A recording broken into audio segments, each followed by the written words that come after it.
Hello, aujourd'hui je voulais vous présenter un livre qui pourrait accompagner votre enfant avant sa rentrée scolaire s'il fait son entrée en école Montessori. Il y a très peu de livres sur ce qui se passe en école Montessori, du coup je voulais présenter celui-ci, je ne sais pas si vous le connaissez.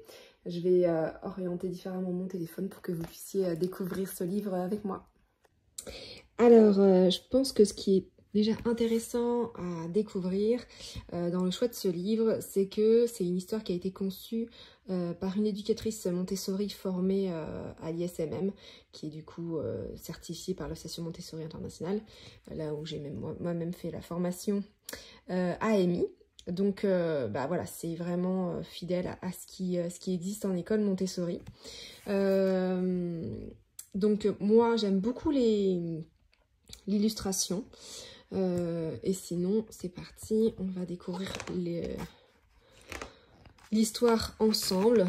En fait, on va suivre Noé, qui fait sa rentrée à la maison des enfants, donc son école 3-6 ans, avec les termes qui vont changer par rapport à l'école classique. Donc on parle de l'ambiance, de l'éducatrice, et on va avoir un espace vestiaire où l'enfant va mettre des chaussons.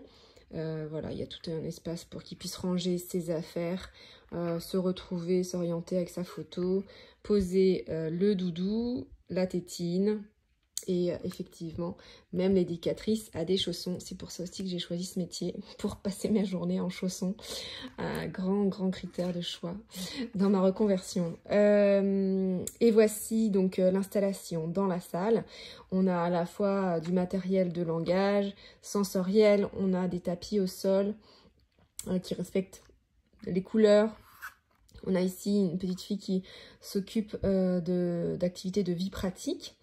Voilà, les importances de l'organisation, c'est qu'on va choisir seul ce qu'on veut faire et on ne dérange pas ses camarades dans leur activité. Donc on est bien sûr de la discipline et liberté, c'est-à-dire qu'on a bien une liberté mais qui est accompagnée d'une discipline derrière.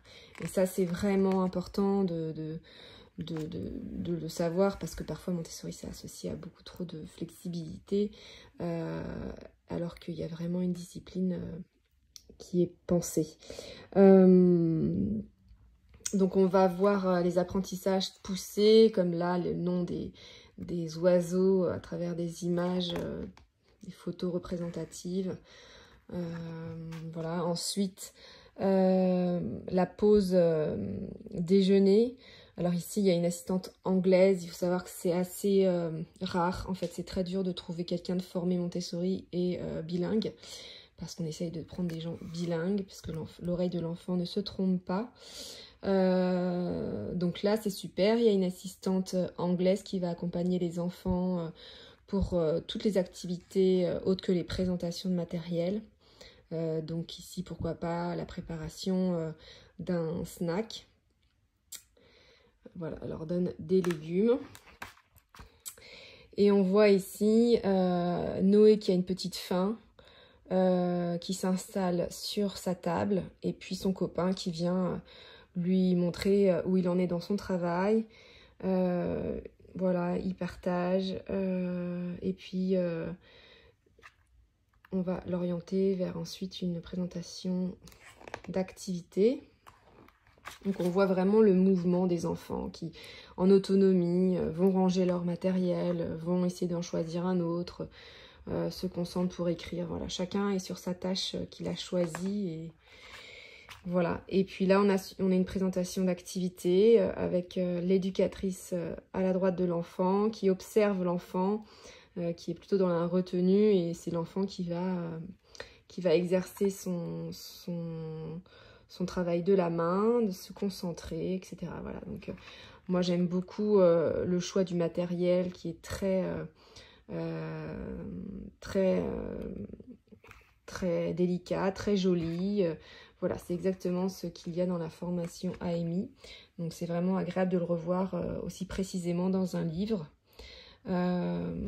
Et toujours, voilà, les petites phrases qu'on a apprises maintenant que tu connais ce matériel, ce travail. N'hésite pas à le refaire aussi souvent et longtemps que tu le souhaites. C'est une phrase qui est classique et qui va qui va vraiment permettre à l'enfant de répéter, lui donner envie de manipuler le matériel en autonomie. Et c'est bien ça le but de Montessori pour activer l'apprentissage, la concentration, la construction de l'enfant, sa transformation et pour qu'il grandisse vraiment en confiance en lui. Voilà, donc c'est vraiment... rien qu'en lisant ce livre, en fait, vous-même, vous pouvez vous former à avoir toutes les petites infos clés sur l'organisation d'une journée. Voilà, 11h30, alors voilà, en fonction des écoles, nous c'était 11h, on se rassemble et puis on fait des chansons, des comptines, il y a le bâton de parole, c'est le temps un peu de rappeler aussi les règles de vie en communauté, de raconter ce qui s'est passé à la maison, si besoin, voilà, on échange autour de l'ellipse que vous voyez là. C'est vraiment un moment de cohésion de groupe qui est très important, qui va développer les compétences sociales, l'écoute, la gestion aussi des conflits, parce que c'est le moment où on va parler des petits conflits qu'on a eu dans la journée ou dans la cour de récréation. C'est vraiment central dans une journée Montessori, qui se construit toujours de la même façon. Ici, c'est la préparation du repas. Donc, il faut savoir que les écoles Montessori ont rarement une salle de cantine dédiée. Donc, la classe se transforme. C'est super parce que, vous voyez, les enfants participent. Donc, en fait, ça engage beaucoup de compétences, de motricité, de concentration. Et c'est magique. Voilà, c'est... Et puis, cette petite chose qu'on fait aussi à l'école, j'appelle un petit garçon dont le prénom commence par A, et ils vont se servir, et c'est vraiment quelque chose qu'on fait à l'école, toujours pour stimuler les apprentissages des sons. Et puis cette petite chanson, je ne sais pas si vous la connaissez, « Je te dis bon appétit, tu me dis bon appétit, on se dit bon appétit, et vous aussi, merci ». Et voilà, on mange en silence, on se sert. Alors parfois, les enfants ont ramené leur plat, parfois c'est des traiteurs. Et évidemment, l'éducatrice mange avec les enfants. C'est le temps de créer le lien, de faire, voilà, de parler d'autres choses. Un temps en extérieur, alors là c'est magique parce que cette école, elle a un terrain extérieur, c'est souvent rare, parfois on va au square, voilà, mais ici il y a un jardin, il y a de quoi faire un potager, donc on va suivre l'activité du jardin, la sieste, voilà, en fonction des besoins de l'enfant. Et puis, au retour, tranquillement, on s'installe avec un livre.